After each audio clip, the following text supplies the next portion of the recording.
പ്രിയപ്പെട്ടവരെ, എങ്ങനെയിരിക്കുന്നു? നന്നായിരിക്കുന്നുവോ? ദൈവം നിങ്ങളെ അതിയായി സ്നേഹിക്കുന്നുണ്ട്. അതുകൊണ്ടല്ലേ ദിവസവും നിങ്ങളോട് സംസാരിക്കുന്നത്. എന്റെ മകനെ ഭയപ്പെടേണ്ട, എന്റെ മകളെ ഭയപ്പെടേണ്ട, ഞാൻ കൂടെയുണ്ടല്ലോ നിനക്ക് നന്മ ചെയ്യുന്നതിനായി. അതുകൊണ്ട് എന്തിനു പേടിക്കുന്നു? എല്ലാ പരിതസ്ഥിതികളും മാറും, ഞാൻ നിനക്ക് നന്മയുള്ള കാര്യങ്ങൾ ചെയ്തു തരും. എന്തിനു വിഷമിക്കുന്നു എന്നാശ്വസിപ്പിച്ച് ധൈര്യപ്പെടുത്തുന്നു. ഇന്ന് കണ്ടോ, മനോഹരമായ സ്ഥലങ്ങൾ നിങ്ങൾക്ക് കാണിച്ചു തരുന്നില്ലേ? നിങ്ങൾക്കു വേണ്ടിയാണ് എന്നെ അതിരാവിലെ ഉണർത്തി തയ്യാറാക്കി ഇതുപോലുള്ള സ്ഥലങ്ങളിൽ വന്ന് മൈലുകളോളം യാത്ര ചെയ്ത് ഇതെല്ലാം കാണിക്കുന്നില്ലേ? എന്റെ മുറിയിലിരുന്നു കൊണ്ട് സംസാരിക്കാമല്ലോ, ഇതുപോലെ കഷ്ടപ്പെട്ട് സംസാരിക്കാതെ. അല്ല, എന്റെ ജനങ്ങൾ ഞാൻ സൃഷ്ടിച്ചിരിക്കുന്ന സ്ഥലങ്ങളെല്ലാം കാണട്ടെ. ഇത് കാണുമ്പോൾ മനസ്സിൽ കുളിരും നല്ല സന്തോഷവും ഉണ്ടാകും. അല്ലേ? ഈ ചായത്തോട്ടങ്ങൾ കാണുമ്പോൾ നിങ്ങൾക്ക് സന്തോഷം തോന്നുന്നില്ലേ? ഇത് നേരിട്ട് കാണുമ്പോൾ എനിക്ക് വളരെ സന്തോഷം തോന്നുന്നു. കാണാൻ നല്ല ഭംഗിയുണ്ട്, ബ്യൂട്ടിഫുൾ, നല്ല ഭംഗിയുണ്ട്. അതാണ് കഴിയുന്നത്ര നിങ്ങളെ കാണിക്കുന്നത്. ഇതെല്ലാം കാണുമ്പോൾ നിങ്ങൾ എന്തു വിചാരിക്കണം? ഇതെല്ലാം ഉണ്ടാക്കി എന്റെ ദൈവം എത്ര മഹാനാണ്. ദൈവമേ, അങ്ങേക്ക് സ്തോത്രമെന്ന് പറയൂ. ദൈവത്തിന്റെ സൃഷ്ടിയുടെ മഹത്വം അത്രയ്ക്ക് അത്ഭുതകരമാണ്. ശരി, ഈ ദിവസം ദൈവം നിങ്ങൾക്കൊരു വാക്ക് തരാൻ ആഗ്രഹിക്കുന്നു. അതെന്താണെന്നറിയാമോ?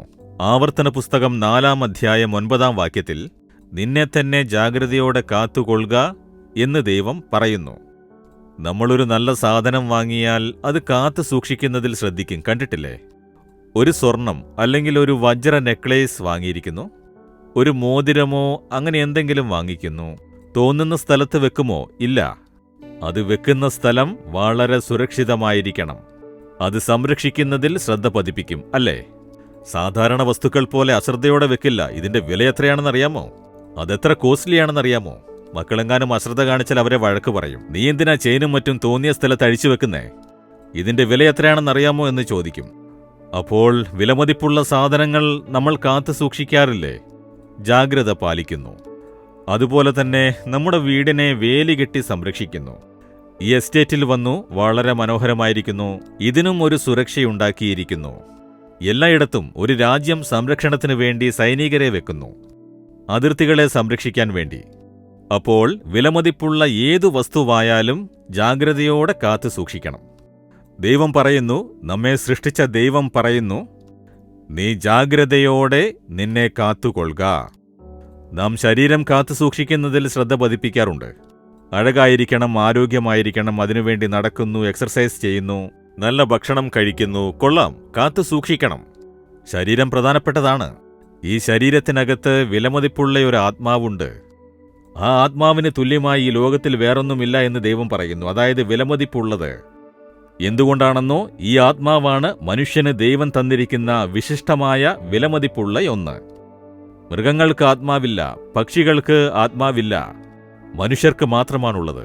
ദൈവം മനുഷ്യനെ ഉണ്ടാക്കി അവന്റെ മൂക്കിൽ തന്റെ ശ്വാസമൂതി അവനെ ജീവയാത്മാവാക്കി എന്ന് ഉൽപ്പത്തി പുസ്തകത്തിൽ വായിക്കുന്നു. ദൈവം നമുക്ക് തന്നിരിക്കുന്ന വിലമതിപ്പുള്ള ഒരു നിധിയാണ് ആത്മാവ്.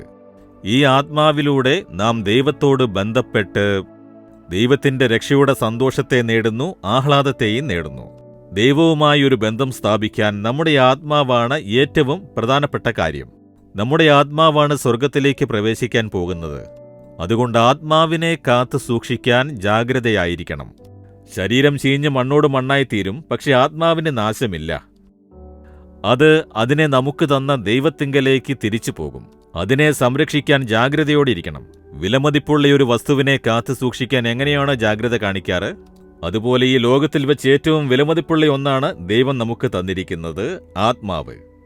നാം എല്ലാവരും രക്ഷിക്കപ്പെടുമ്പോൾ ആത്മാവ് രക്ഷിക്കപ്പെടുന്നു. നമ്മുടെ ആത്മാവിലാണ് രക്ഷയുടെ സന്തോഷമുണ്ടാവുന്നത്. അതിനെയാണ് ആത്മാവിന്റെ രക്ഷ എന്ന് പറയുന്നത്. ഈ ആത്മാവാണ് നമ്മൾ മരിച്ച ശേഷം സ്വർഗത്തിൽ യേശുവിന്റെ അടുത്തേക്ക് പോവുക. അതിനാൽ ഇതേ സ്ഥിതിയിൽ ആത്മാവായി ദൈവത്തെ കാണും. അപ്പോൾ ആത്മാവിനെ സംരക്ഷിക്കുന്നതിൽ ശ്രദ്ധ പാലിക്കണം. ആത്മാവിനെ ബാധിക്കുന്നത് എന്താണെന്ന് ചോദിച്ചാൽ പാപം. പാപം കറയുണ്ടാക്കിയാൽ ആത്മാവിനും കറയുണ്ടാകും. അത് ചീത്തയാകും, സമാധാനമില്ലാതാകും, സന്തോഷമില്ലാതാകും, ദൈവത്തോടുള്ള ബന്ധമില്ലാതാകും, സ്വർഗത്തിൽ പ്രവേശിക്കാൻ സാധിക്കില്ല. അതിനാൽ ആത്മാവിനെ വിശുദ്ധിയോടെ സംരക്ഷിക്കുന്നതിൽ ശ്രദ്ധ പതിപ്പിക്കണം. ആത്മാവിൽ കറയുണ്ടാക്കാൻ സാത്താൻ ശ്രദ്ധിച്ചുകൊണ്ടേയിരിക്കും. നമ്മുടെ ആത്മാവിനെ ആക്രമിക്കണം, പാപം ചെയ്യാനാക്കണമെന്ന്. അത് കാക്കുന്നത് എങ്ങനെയാണെന്ന് ചോദിച്ചാൽ വേദവചനം. നിങ്ങൾ ദിവസവും വേദവചനം വായിക്കുമ്പോൾ നിങ്ങളുടെ ഹൃദയത്തിന്, ആത്മാവിന് വിശുദ്ധി ഉണ്ടാകും. ഈ വചനം ആത്മാവിനെ ശുദ്ധീകരിക്കും, കാത്തുകൊള്ളും. പ്രാർത്ഥന. വേദവചനം, പ്രാർത്ഥന ഇവ രണ്ടും മുടങ്ങാതെ പരിശീലിച്ചാൽ നമ്മുടെ ആത്മാവ് ഭദ്രമായിരിക്കും. അതിനാൽ അതിൽ ശ്രദ്ധ പതിപ്പിച്ച്, യേശുവേ, എന്റെ ആത്മാവിനെ കാത്തുകൊള്ളുന്നതിൽ ഞാൻ ശ്രദ്ധ പതിപ്പിക്കണം. എന്റെ ആത്മാവ് ശുദ്ധീകരിക്കപ്പെടാൻ വേദവചനം കൊണ്ട് ശുദ്ധീകരിക്കണമേ. പരിശുദ്ധാത്മാവിനാൽ എന്നെ കാത്തുകൊള്ളണമേ എന്ന് പ്രാർത്ഥിച്ചാൽ ദൈവം നിങ്ങളെ സഹായിക്കും. ആത്മാവിനെ കാക്കാനുള്ള കൃപ ദൈവം തരും. എന്നാൽ പ്രാർത്ഥിക്കാമോ? ഹൃദയത്തിൽ കൈവയ്ക്കൂ. ദൈവമേ, എന്റെ ഉള്ളിൽ അങ്ങ് വെച്ചിരിക്കുന്ന വിലയേറിയ ആത്മാവിന് സ്തോത്രം. ഈ ആത്മാവിനെ ജാഗ്രതയോടെ കാത്തു സൂക്ഷിക്കാൻ എന്നെ ഏൽപ്പിക്കുന്നു. ഒരു പാപക്കറയും എന്റെ ആത്മാവിൽ പറ്റാതിരിക്കുവാനായി സാത്താൻ കൊണ്ടുവരുന്ന പാപങ്ങൾ, ഈ ലോകത്തിന്റെ വ്യാമോഹങ്ങൾ, ഇവയൊന്നും തന്നെ എന്റെ ആത്മാവിനെ കറയുള്ളതാക്കാതിരിക്കുവാനായി പരിശുദ്ധിയോടെ എന്റെ ആത്മാവിനെ കാക്കുവാനായി എന്നെ ഏൽപ്പിക്കുന്നു. അങ്ങയുടെ വചനം കൊണ്ട് എന്നെ ശുദ്ധീകരിക്കണമേ. പരിശുദ്ധാത്മാവിനാൽ എന്നെ ശുദ്ധീകരിച്ച് എന്റെ ആത്മാവിനെ കാത്തുകൊള്ളണമേ. ഇന്നും ഓരോ ദിവസവും എന്ത് പരീക്ഷകൾ വന്നാലും എന്റെ ആത്മാവിനെ കറയുള്ളതാക്കാൻ അനുവദിക്കാതിരിക്കാനുള്ള കൃപ തരയണമേ. യേശുവിന്റെ നാമത്തിൽ പ്രാർത്ഥിക്കുന്നു. ആമേൻ, ആമേൻ. Jesus readings Malayalam YouTube channel subscribe ചെയ്യുക. ബെൽ ഐക്കോൺ ക്ലിക്ക് ചെയ്യുക. ഞങ്ങളുടെ ദൈനംദിന പ്രോഗ്രാമുകളെക്കുറിച്ചുള്ള അപ്ഡേറ്റ് ലഭിക്കുവാൻ